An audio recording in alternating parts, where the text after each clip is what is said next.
السلام علیکم ناظرین، پروگرام طریقے زندگی کے ساتھ میں ہوں آپ کا ہوسٹ امتیاز حسین۔ ناظرین، سب سے پہلے تو آپ کو اقرا ٹی وی کی جانب سے رمضان مبارک، اور کیونکہ رمضان مبارک اللہ تبارک و تعالیٰ کی طرف سے ایک ایسا مہینہ ہوتا ہے جس میں رحمتیں ہی رحمتیں ہوتی ہیں۔ اللہ تبارک و تعالیٰ کی طرف سے یہ ایک نعمت ہے، اور اس مبارک مہینے کے اندر وہ لوگ جو اہتمام کرتے ہیں، جو دوسرے لوگوں کی مدد کرتے ہیں، اللہ تبارک و تعالیٰ ان کو بہت نوازتا ہے۔ اور سب سے بڑھ کر وہ پلیٹ فارمز جو اس مہینے کے اندر لوگوں کو سیکھنے اور سکھانے کا ایک سلسلہ جاری کرتے ہیں، اقرا ٹی وی کا نام ان ہی پلیٹ فارمز میں سے ایک نام ہے۔ پروفیسر صاحب ہمارے ساتھ موجود ہیں، اس حوالے سے ہماری رہنمائی بھی فرمائیں گے کہ رمضان المبارک اللہ تبارک و تعالیٰ کی طرف سے ایک نعمت ہے، اور اس نعمت کے اندر مختلف طریقے ہو سکتے ہیں لوگوں کی مدد کرنے کے۔ اور اقرا ٹی وی کی طرف اگر ہم دیکھیں تو یہ ایک ایسا پلیٹ فارم ہے جس میں لوگوں کو سیکھنے اور قرآن مجید کو سیکھنے سکھانے کا اللہ تعلیمات نبویہ کی روشنی میں ہمیں زندگی آسان کرنے میں بہت مدد ملتی ہے۔ اس حوالے سے بھی ذرا رہنمائی فرمائیے۔ بسم اللہ الرحمن الرحیم۔ بہت شکریہ جی، بالکل درست فرمایا آپ نے کہ اقرا ٹی وی کی جو دینیات کے تعلق سے کاوشیں ہیں، خدمات ہیں، وہ اظہر من الشمس ہیں، اور یہ ساری چیزیں قابل ستائش ہیں، قابل تعریف ہیں۔ کہ دیکھیں، رسول اللہ صلی اللہ علیہ وسلم نے فرمایا کہ بلغوا انی ولو آیا، کہ پہنچا دو میری طرف سے اگرچہ ایک ہی آیت ہو، ایک ہی بات ہو، اچھی بات ہو، دین کی بات ہو، سیکھنے سکھانے کی بات ہو، تو وہ رسول اللہ نے فرمایا کہ میری جانب سے پہنچا دو بحیثیت امتی۔ تمہیں اس کا ابلاغ کرنا چاہیے، اسے دوسرے کو بتانا چاہیے، دوسرے کے لیے نصیحت آموز انداز میں اس کو سکھانا چاہیے، تاکہ معاشرے کے اندر، سماج کے اندر، ہماری زندگی کے اندر بہتری اور اصلاح پذیری کا عمل جاری ہو۔ اور اقرا ٹی وی اس حوالے سے ایک بہترین اور مؤثر پلیٹ فارم ہے۔ اس فورم سے ہمیں تمام دینی تعلیمات سے متعلق جاننے کا موقع ملتا ہے، سیکھنے کا موقع ملتا ہے۔ علماء کرام کے پینلز موجود ہوتے ہیں، شخصیات موجود ہوتی ہے جو گاہے گاہے ہماری رہنمائی کرتی ہیں، مسلمانوں کو طریقۂ زندگی، طریقۂ بندگی اور دینیات کے حوالے سے قیمتی معلومات سے روشناس کرواتے ہیں۔ اور اس طرح سے جو ہے وہ سیکھنے سکھانے کا ایک سلسلہ انٹرنیشنل لیول پہ بحمد اللہ تعالیٰ قائم ہے، اور ایسے فورمز بہت ضروری ہیں۔ دیکھیں، ایک تو وہ وقت تھا کہ مسلمان جو ہے وہ پھونک پھونک کے قدم رکھتے تھے اور ہر چیز کے بارے میں محتاط رہتے تھے کہ یہ اسلامی ہے، یہ غیر اسلامی ہے۔ دیکھیں، اسلام اس معاملے میں چونکہ ایک دین ہے اور ضابطۂ حیات ہے، ہر شعبہ زندگی کو محیط ہے، تو اسلام کا ویژن اس معاملے میں بڑا براڈ ہے۔ اسلام بہت براڈ اسپیکٹرم پہ بات کرتا ہے۔ اسلام کہتا ہے کہ جتنے بھی ذرائع موجود ہوں، دستیاب ہوں، اویلیبل ہوں اور انہیں استعمال کیا جا سکتا ہو، تو ان تمام ذرائع کو، ان تمام چینلز کو، ان تمام سورسز کو استعمال کرتے ہوئے خیر کو پھیلایا جائے، خیر کو نشر کیا جائے۔ اب ٹیکنالوجی اس برق رفتاری سے آگے بڑھ رہی ہے، ہم اتنی جدت ترازی کے دور میں رہ رہے ہیں، اور جہاں پہ انٹرنیٹ کی لائیو اسٹریمنگ اور دوسرے معاملات، ریکارڈ کا محفوظ ہونا، سیٹلائٹ کی دنیا سے کنیکٹ ہونا، تو ہم اتنے بڑے مؤثر ذریعے کو اور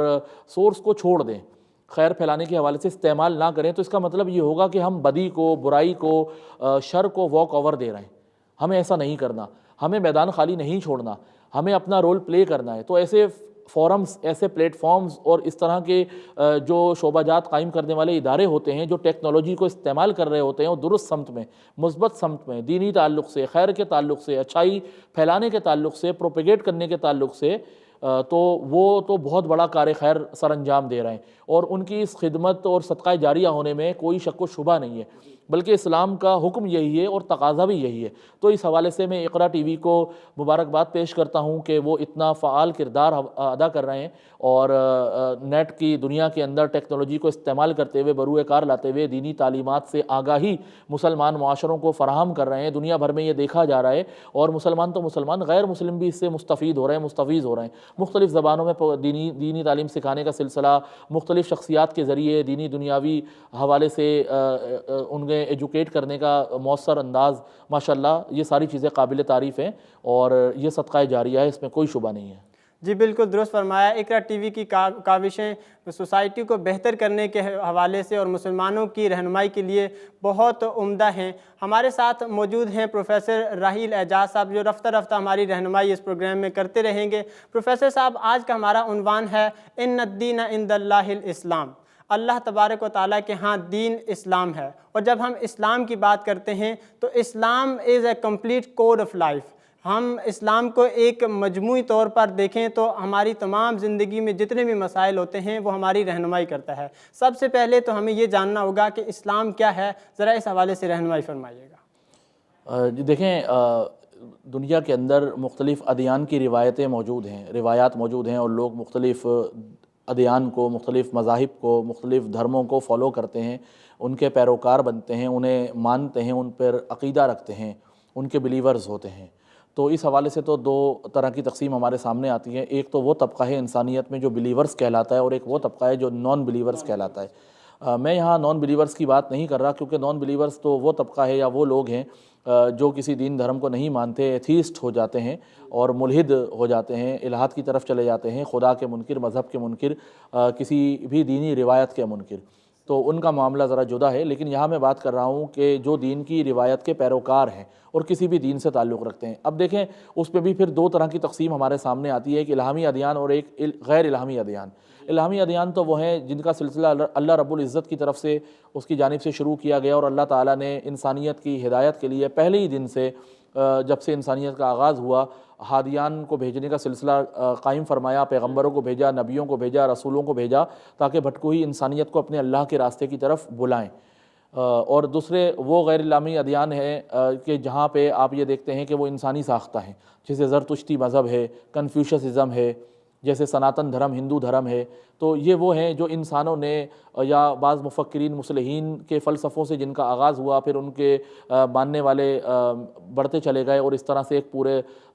دین بن گیا، مذہب بن گیا، دھرم بن گیا۔ تو ایک تو ان کی روایت ہے، لیکن میں یہاں الہامی ادیان کے تعلق سے بات کرتا ہوا آ رہا ہوں کہ اللہ تعالیٰ نے جو پہلے دن سے، روز اول سے سلسلہ قائم فرمایا کہ پہلا بشر جب تخلیق فرمایا تو یہ کہہ کر تخلیق فرمایا انی جاعل فی الارض خلیفہ، کہ میں زمین میں اپنا نائب بنانے والا ہوں۔ ابھی آدم علیہ السلام کی تخلیق نہیں ہوئی، اللہ تعالیٰ نے فرشتوں پر اس بات کا اظہار فرمایا کہ میں زمین میں اپنا خلیفۃ الارض، خلیفۃ اللہ بنانے والا ہوں، اور اسے ایک بہت بڑا منصب دیا جائے گا۔ اور پھر جب آدم علیہ السلام کی تخلیق ہو گئی تو فرشتوں کے پوچھنے پر اللہ تعالیٰ نے آدم علیہ السلام کی فضیلت کے اظہار کے لیے انہیں علم الاسماء دیا، اور پھر حکم فرمایا آدم تم فرشتوں کو اس علم کا اظہار کرو تاکہ انہیں پتہ چلے کہ اللہ تعالیٰ نے تمہیں کتنے بڑے شرف سے نوازا ہے۔ جب ابو البشر دنیا میں تشریف لائے تو آپ پہلے نبی ہیں، آپ پہلے عادی ہیں، آپ پہلے پیغمبر ہیں، اور آپ پہلے رسول ہیں۔ تو یہاں سے یہ سلسلہ ایک چلا ہے انسانیت کی ہدایت کا۔ یہ سلسلہ ہوتے ہوتے جناب عیسیٰ علیہ نبینا علیہ الصلوۃ والسلام تک آتا ہے، اور ہم دیکھتے ہیں جناب عیسیٰ کے بعد پھر ان کی امت جو ہے وہ دین میں تحریفات شروع کر دیتی ہے، دین کو خراب کر دیتی ہے، امت منتشر ہو جاتی ہے، بکھر جاتی ہے، اور اس کے بعد زمانہ فطرت شروع ہو جاتا ہے، جو دو نبیوں کے درمیان کا زمانہ ہوتا ہے، جس میں پچھلے نبی کی تعلیمات دھندلا جاتی ہیں، مسخ ہو جاتی ہیں، بگڑ جاتی ہیں، اور اگلا نبی ابھی تک آیا نہیں ہوتا۔ تو زمانہ فطرت شروع ہو جاتا ہے۔ زمانہ فطرت کے بعد ہم دیکھتے ہیں کہ رسول اللہ صلی اللہ علیہ وسلم کی مکے کے اندر بعثت ہوتی ہے، آپ مبعوث کیے جاتے ہیں، نبی بنا کر آپ بھیجے جاتے ہیں، اور آپ اعلان نبوت فرماتے ہیں جاہلیت کے اس دور کے اندر جہاں پہ انسانیت اپنی بدترین پسترین شکل کے اندر موجود تھی، بربریت کا بازار گرم تھا، وحشیانہ زندگی گزاری جا رہی تھی، عورتوں کو بالکل ایک ارذل مخلوق سمجھا ہوا تھا، بچیوں کو پیدا ہوتے ہی دفنا دیا کرتے تھے، مالدار غریبوں پہ ظلم کرتے تھے، غلامی کا دورہ تھا، اور انسانیت جو ہے وہ قعر مذلت میں، ذلت کے گڑھے کے اندر دھسی ہوئی تھی، اور کہیں بھولی بسری شے ہو گئی تھی۔ تو رسول اللہ صلی اللہ علیہ وسلم اس معاشرے کے اندر مبعوث فرمائے جاتے ہیں، اور آپ اعلان نبوت فرماتے ہیں، اور فرمایا جاتا ہے قرآن مجید فرقان حمید میں کہ ادعو الی سبیل ربک بالحکمۃ والموعظۃ الحسنۃ وجادلھم باللتی ہی احسن، کہ اے نبی صلی اللہ علیہ وسلم بھٹکی ہوئی انسانیت کو اپنے اللہ کے راستے کی طرف بلائیں، حکمت کے ساتھ، اچھی نصیحت کے ساتھ، اور جدال احسن کے ساتھ۔ یہ ضابطہ تبلیغ پیغمبر اکرم علیہ الصلوۃ والسلام کو اللہ رب العزت نے قرآن مجید فرقان حمید میں تعلیم فرمایا، اور کہا کہ یہ انسانیت جو ہے وہ پست ترین ہو چکی ہے، اور آدمیت اور حیوانیت کا اس پہ اس قدر غلبہ ہے کہ یہ ساری انسانی اقدار کو پس پش ڈال چکے ہیں۔ آپ انہیں بہت خوبصورتی کے ساتھ، حکمت آموز طریقے کے ساتھ، عمدہ نصیحتوں کے ساتھ اپنے اللہ کے راستے کی طرف بلائیں، تاکہ یہ اپنی بھٹکی ہوئی زندگیوں کو درست راستے پر استوار کر سکیں۔ اور پھر فرمایا کہ اگر کہیں آپ کو بحث و تکرار کی نوبت آ جائے تو لہجہ شیریں رہے، گفتگو خوبصورت رہے، انداز کریمانہ رہے، اور اس انداز سے، مصلحانہ ناصحانہ انداز سے آپ ان کی اصلاح فرمائیں۔ اور بے شک نبی کریم رؤوف الرحیم علیہ تحیۃ والثناء و علیہ افضل والتسلیم نے جو حسن اخلاق کی مثال قائم کی، وہ رہتی دنیا تک ہمیں نہیں ملتی۔ انسانیت میں وہ اعلیٰ ترین مثال ہے، اعلیٰ ترین آدرش ہے۔ ہمیں ایسا آئیڈیل کہیں نہیں ملتا انسانیت کے اندر، اور رہتی دنیا تک دنیا کا فخر ہے، اور آپ صلی اللہ علیہ وسلم کی ذات محسن انسانیت ہے، اور ہمارے نزدیک انسانیت کا تصور محسن انسانیت کے بغیر مکمل نہیں ہوتا۔ جب نبی ایسا ہو جو رحمت للعالمین ہو، جس کی نبوت کافۃ للناس اور پورے انسانوں کی طرف جس کو نبی بنا کر بھیجا گیا ہو، تو بلا شبہ ان کے ہاتھ میں جو پیغام ہوگا، جو دین ہوگا، وہ بھی آفاقی ہوگا، عالمگیر ہوگا، جامع ترین ہوگا۔ جی ماشاءاللہ، بہت خوبصورت انداز میں رہنمائی فرما رہے تھے کہ اسلام کیا ہے اور اللہ تبارک و تعالیٰ نے مسلمانوں کے لیے اسلام میں کیا کیا رکھا ہے۔ ناظرین، سوالات کا سلسلہ جاری رہے گا، سیکھنے سکھانے کا مرحلہ جاری رہے گا، لیکن یہاں وقت ہوا ہے ایک بریک کا۔ آپ اپنے فیڈ بیک ہمارے ساتھ شیئر کر سکتے ہیں info@iqra.tv پر۔ ہمارے ساتھ رہیے، ملتے ہیں بریک کے بعد۔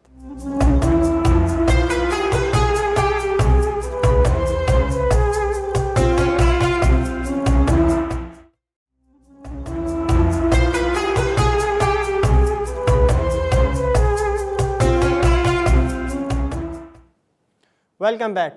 تو ناظرین، ہماری بات چل رہی تھی ان الدین عند اللہ الاسلام کے حوالے سے کہ اللہ تبارک و تعالیٰ کے ہاں دین صرف اسلام ہے، اور جب اسلام کی بات کی جائے تو اسلام ایک عالمگیر دین ہے، اسلام ایک آفاقی دین ہے۔ اسی حوالے سے ہم جانیں گے پروفیسر صاحب سے کہ اللہ تبارک و تعالیٰ کا نازل کردہ دین جو اسلام ہے، اس کی عالمگیریت اور اس کی آفاقیت کے حوالے سے بھی ذرا رہنمائی فرمائیں۔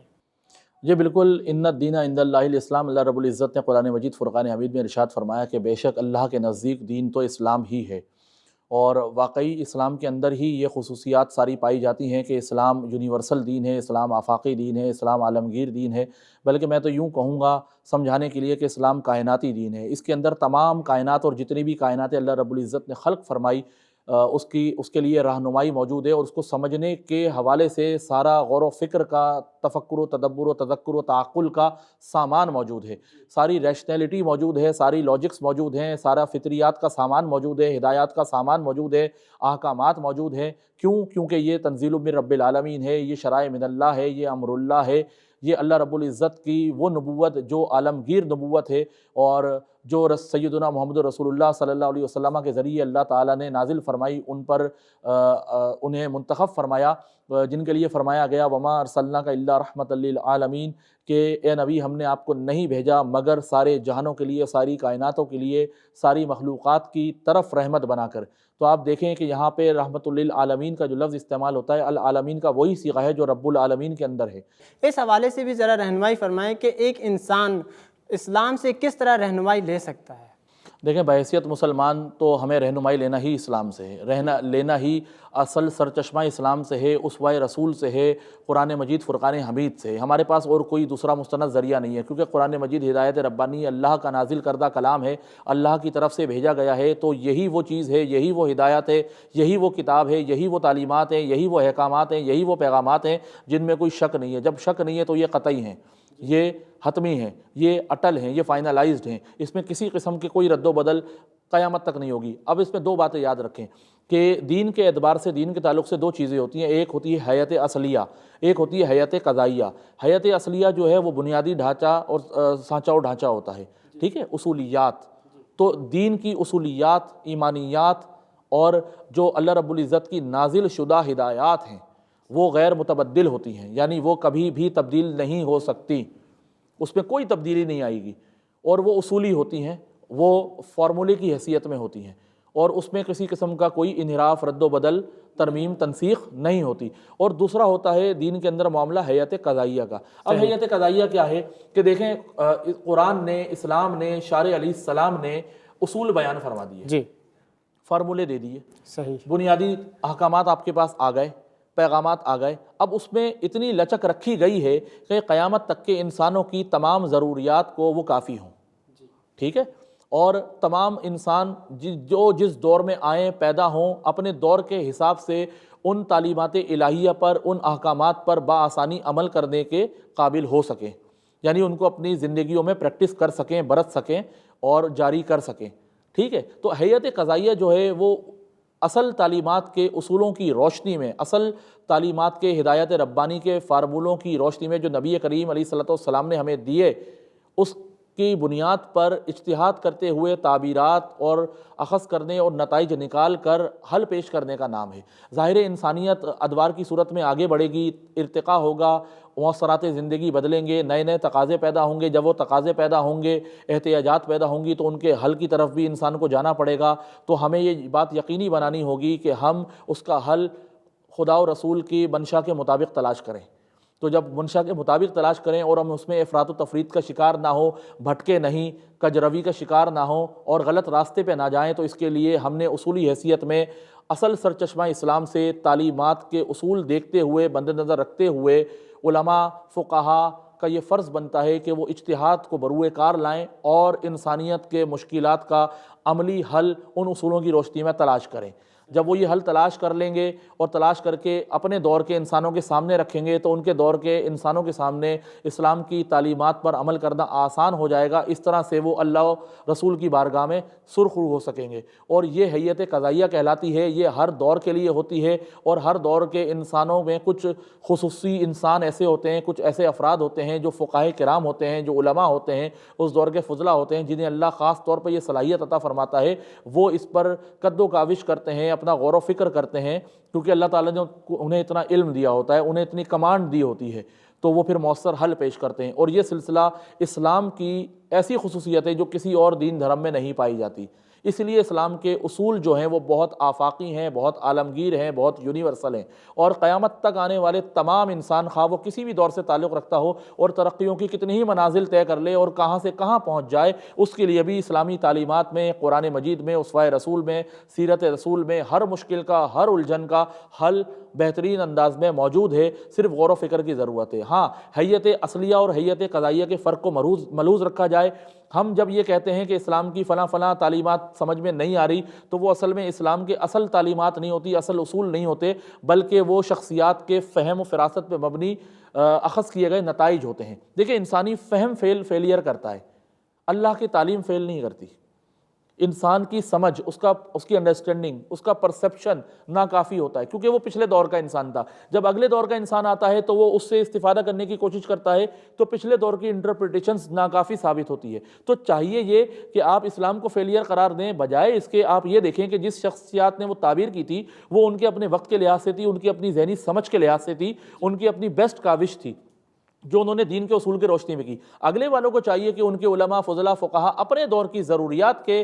اور احتیاجات کے حل کے لیے نئے سرے سے غور کریں، اجتہاد کریں، اور اسلام کے آفاقی اصولوں کو جو غیر متبدل ہیں، ناقابل تبدیل ہیں، ان پہ غور و خوض کرتے ہوئے نتائج نکالیں اور اپنے مسائل کا حل نکالیں۔ اس طرح اسلام کی یہ تعلیم لچکدار انداز میں، اصولی حیثیت میں آفاقی اور صبح قیامت تک جائے گی، اور ہر دور کے انسان کے لیے اس پہ عمل کرنا نہایت سہل اور آسان ہے اور رہے گا انشاءاللہ۔ جی، بہت خوبصورت انداز میں رہنمائی فرما رہے تھے پروفیسر صاحب کہ اللہ تبارک و تعالیٰ کی طرف سے نازل کردہ دین جو عالمگیریت اپنے اندر رکھتا ہے، جو اپنے اندر آفاقیت رکھتا ہے، اور ایک اسلام ہی ایسا دین ہے جو تمام انسانوں کو ایڈریس کرتا ہے، ان کے مسائل کو جواب دیتا ہے، مسائل کا حل اس کے اندر موجود ہے۔ ناظرین، سوالات کا سلسلہ جاری رہے گا اور ہم آگے بڑھ کے دیکھیں گے کہ دا گول آف اسلام کیا ہے، اسلام کا مقصد کیا ہے، اسی حوالے سے ہم جانیں گے۔ لیکن ناظرین، جہاں وقت ہوا ہے ایک بریک کا، چلتے ہیں ہم بریک پر۔ آپ اپنا فیڈ بیک بھی دے سکتے ہیں info@iqra.tv پر، ہمارے ساتھ رہیے۔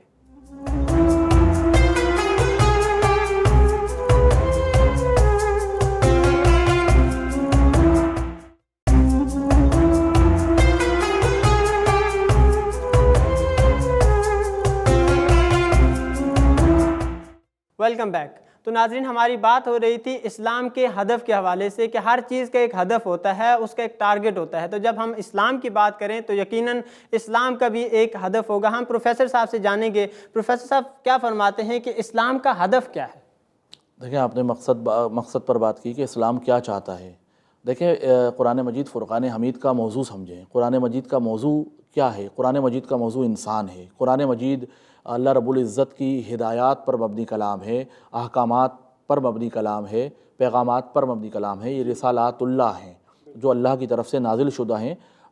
نبی رحمت صلی اللہ علیہ وسلم پر جو خاتم النبیین ہیں، آخری نبیوں، اور آپ کے بعد کوئی نبی، کوئی ہادی، کوئی پیغمبر، کوئی رسول نہیں آئے گا۔ نبوت کا دروازہ بند ہو گیا، یعنی اب کوئی براہ راست یہ دعویٰ نہیں کر سکتا کہ مجھ پر اللہ کی وحی آتی ہے۔ یہ سلسلہ موقوف ہو چکا ہے، ختم ہو چکا ہے، اور یہ جو ہدایت سیدنا محمد رسول اللہ صلی اللہ علیہ وسلم کے ذریعے انسانیت تک آئی ہے، یہ آخری ہدایت ہے، اور کسی قسم کی ترمیم و تنسیخ سے پاک ہے۔ اس میں کوئی کینسلیشن نہیں ہوگی اور نہ ہو سکتی ہے۔ آپ نے کہا کہ مقصد کیا ہے؟ قرآن کا موضوع ہے انسان جی، اور انسان کے پرسپیکٹیو میں اگر بات کریں تو 3 جہتیں ہمارے سامنے آتی ہیں اس اعتبار سے۔ انسان کا انسان سے تعلق، انسان کا خدا سے تعلق، انسان کا کائنات سے تعلق، تو یہ 3 جہتیں ہمارے سامنے آتی ہیں۔ تو مقصد بھی یہی ہے کہ انسان کو دین دیا گیا ہے، انسانیت کی فلاح و کامیابی کے لیے دین دیا گیا ہے، اور یہ دنیاوی زندگی عارضی ہے، اور اللہ تعالیٰ نے قرآن مجید فرقان حمید میں ارشاد فرمایا وَمَا خَلَقْتُ الْجِنَّ وَالْإِنسَ إِلَّا لِيَعْبُدُونَ، کہ ہم نے جنوں اور انسانوں کو خلق ہی یعنی پیدا ہی اس لیے فرمایا کہ وہ ہماری بندگی کریں، وہ ہماری عبادت کریں۔ اور عبادت کا مطلب چند رسومات بجا لانا نہیں ہے، صرف مخصوص انداز میں مناجات اور دعائیں کرنا نہیں ہے، بلکہ عبادت اس کی پوری زندگی کو شامل ہے، اس کے ہر عمل کو شامل کر سکتی ہے، اور اس کا ایک پورا عبادت کا فلسفہ، بندگی کا فلسفہ دین اسلام ہمیں مہیا کرتا ہے۔ رسول اللہ صلی اللہ علیہ وسلم نے قرآن مجید کی روشنی میں و الہی تعلیمات کی روشنی میں ہمیں نیکی کی روح اور نیکی کی اصل سے روشناس کروایا ہے۔ تو اس بات کو ذہن میں رکھیں کہ یہ ہے اصل میں مقصد حیات، انسانیت کا الوہی منشور، کہ تم اپنی زندگیوں کو ویسے گزارو جیسا اللہ چاہتا ہے، تم اپنی زندگیوں کو اس طور پہ استوار کرو جیسے ہمارے نبی نے تمہیں کر کے دکھایا ہے، ٹھیک ہے نا۔ تو اللہ تعالیٰ کی منشا یہ ہے کہ انسان چونکہ صاحب ارادہ و اختیار مخلوق ہے، اور یہ عقل سے کام لیتی ہے، اور اس کے اندر شعور موجود ہے، احساس موجود ہے، تو وہ احساس اور شعور اور وہ عقل گمراہ نہ ہونے پائے، بلکہ وہ عقل سلیم بن جائے، عقل سلامت روی کے راستے پر آ جائے۔ جب وہ سلامت روی کے راستے پہ آئے گی تو وہ ربانی ہدایات کو، اللہ کی طرف سے دی گئی تعلیمات کو قبول کر لے گی۔ جب وہ قبول کر لے گی تو اس کے مطابق وہ زندگی گزارے گی، اس طرح سے اللہ تعالیٰ جیسا چاہتا ہے ویسا زندگی گزارنے کے ہم راستے پر آ جائیں گے۔ اور انشاءاللہ پھر جب ہم اس راستے پہ آ جائیں گے اور کوشش کر کے اپنی زندگیوں کے اندر اسلامی تعلیمات اور سیرت رسول اسوہ حسنہ کو جاری کر لیں گے تو ہم یقیناً خود مقصد کو پا لیں گے۔ تو اسلام کا مقصد یہ ہے کہ انسانیت فلاح پائے، اسلام یہ چاہتا ہے، اسلام کا ہدف یہ ہے، کیونکہ یہ دین آخری دین ہے۔ اور جب خطبہ حجۃ الوداع رسول اللہ صلی اللہ علیہ وسلم نے دیا تو اس کے بعد یہ آیات نازل ہوئی، الیوم اکملت لکم دینکم واتممت علیکم نعمتی وردیت لکم الاسلام دینا، کہ آج کے دن ہم نے تمہارے لیے تمہارے دین کو کامل کر دیا اور تمہارے لیے بطور دین اسلام کو پسند کر لیا، اور یہاں معاملہ جو ہے وہ اختتام کو پہنچا اور اتمام حجت کر دی گئی۔ اب رہتی دنیا تک اسلام کی تعلیمات ہی اصل سرچشمہ ہدایت ہیں اور رہیں گی۔ تو یہ ہے اسلام کا مقصد، انسانیت کامیاب ہو جائے مجموعی طور پہ، کیونکہ فنا ہر مخلوق کا مقدر ہے، کوئی بھی چیز ہمیشہ باقی نہیں رہے گی۔ کل من علیہا فان، دنیا کی ہر شے فانی ہے، کائنات کی ہر شے فانی ہے، اور رفتہ رفتہ وہ اپنی فنائیت کی طرف بڑھ رہی ہے۔ کسی بھی چیز کو بقا و استمرار حاصل نہیں ہے، دوام حاصل نہیں ہے، سسٹینیبلٹی حاصل نہیں ہے۔ یہ صرف دنیا کی زندگی ہے یا کائنات کی دوسری مخلوقات کے اندر جو بھی سلسلہ جاری و ساری ہے، چاہے وہ لاکھوں سالوں کا ہو، لیکن بہر طور ایک وقت آئے گا وہ ٹرمینیٹ ہو جائے گا، ختم ہو جائے گا، معدوم ہو جائے گا، نیست ہو جائے گا، فنا ہو جائے گا۔ اور اسی طرح انسانیت بھی ختم ہو جائے گی، فنا ہو جائے گی۔ انسان دنیا میں آتے ہیں، کچھ وقت گزارتے ہیں، مر جاتے ہیں، پھر دوسرے انسان آ جاتے ہیں۔ یہ سلسلہ ایک وقت تک جائے گا، اور ایک وقت آئے گا کہ اللہ رب العزت اس تمام دنیا کے سلسلے کو، اس کی بساط کو لپیٹ دے گا اور سب کچھ فنا کر دیا جائے گا، اور اس وقت ساری انسانیت بھی معدوم اور نیست ہو جائے گی۔ تو پھر وہاں سے ہمیں خالق کائنات نے بتایا کہ ایک اور زندگی ہے جو ہم شروع کریں گے، اور نئی دنیاؤں میں تمہیں آباد کریں گے، لیکن اس کا مدار تمہارے اس دنیاوی زندگی کے اوپر ہوگا کہ تم اس دنیا کے اندر جو کچھ کرتے رہے اس کی بنیاد پہ جزا و سزا کا ایک پورا سلسلہ ہوگا، تمہارا احتساب ہوگا، اور اس کے بعد ہمارا فیصلہ سنایا جائے گا، اور پھر کچھ لوگ جزا کے لیے کوالیفائی کریں گے اور کچھ سزا کے حقدار ٹھہریں گے۔ جی ماشاءاللہ، بہت خوبصورت انداز میں رہنمائی فرما رہے تھے کہ اسلام کا مقصد کیا ہے۔ اسلام کا مقصد ایک فرد کی اصلاح کرنا، ایک فرد کو بہتر بنانا، اور اس کا اللہ تبارک و تعالیٰ کے ساتھ رشتہ اور تعلق کو استوار کرنا، بہترین کرنا، جس کو ایسے بھی کہا جا سکتا ہے کہ the goal of Islam is to build up a vibrant, living and dynamic relationship with Almighty Allah, which is the start and end point of Islam۔ تو ناظرین، یہ صرف اسی وقت ہوگا جب ایک فرد بہتری کی طرف جائے گا، اس کا ہر عمل اللہ کے لیے ہوگا تو پھر اس کی زندگی بھی بہتر ہو جائے گی۔ ناظرین، آج کا پروگرام اختتام ہوا چاہتا ہے، آپ ہمارے ساتھ اپنا فیڈ بیک بھی دے سکتے ہیں info@iqra.tv پر۔ ملتے ہیں انشاءاللہ کل ایک نئے عنوان کے ساتھ، ہمیں اجازت دیجیے، اللہ حافظ۔